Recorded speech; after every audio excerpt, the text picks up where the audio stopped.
गौरव भाटिया जी, शुरुआत आपसे ही करते हुए, मदरसों पर आप लोगों की इतनी पैनी नजर क्यों है?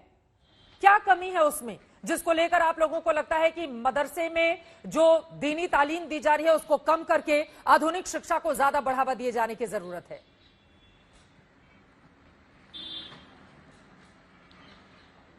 चित्रा जी, देखिए, मदरसों में क्या कमी है ये बिल्कुल बताऊंगा, लेकिन ये बात बड़े गर्व की है कि पिछली सपा सरकार मदरसों पे और फर्जीवाड़ा जो करते थे मदरसे उन पे भी मेहरबान रहती थी, क्योंकि अपना वोट बैंक समझती थी।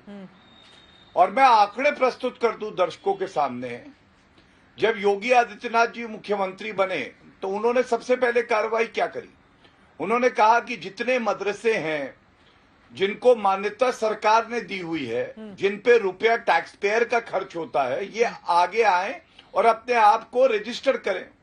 आपको मालूम है उस मुहिम में 2300 मदरसे ऐसे थे जो सामने आई नहीं अपने आप को मान्यता दोबारा लेने के लिए। ये क्यों हुआ? क्योंकि ये फर्जी थे। क्योंकि यहां होता ये था कि मौलाना भैया जाते नहीं थे मदरसा और वो कानून तोड़ रहे होते थे घर पे, लेकिन तनख्वाह पूरी आ जाती थी। इन मदरसों में लखनऊ की बात कर लें, 51 लड़कियां जिनको बंधक बना रखा था उनको छुड़ाया गया पुलिस द्वारा। ठीक है। शाहजहांपुर की बात कर ले, 20 करोड़ रुपए का घोटाला सामने आया। और मैं आपको बता दूं, हम चाहते हैं कि जो छात्र हैं उनको शिक्षा मिले, वो मुख्य धारा से जुड़े। लेकिन चित्रा जी, ये तभी संभव है जब हर चीज में, हर सुधार में, चाहे आधुनिकीकरण हो, चाहे करिकुलम बदलने की बात हो, आप धर्म को बीच में ना लाएं।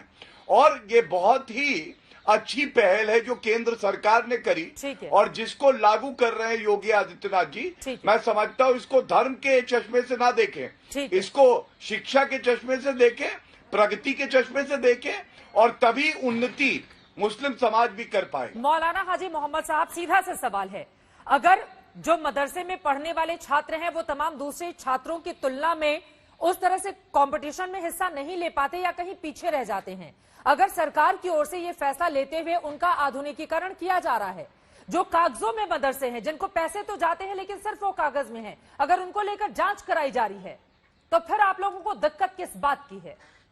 मुझे कोई दिक्कत नहीं है। हाँ। आप उसकी जांच कराइए, लेकिन सवाल ये पैदा होता है कि उन मदरसों को जो फर्जीवाड़े तौर पर मदरसे चल रहे हैं उसमें जिले का अक़लियती बोर्ड का जो अधिकारी है उसकी सहमति और संलिप्तता के बगैर ये मुमकिन ही नहीं है।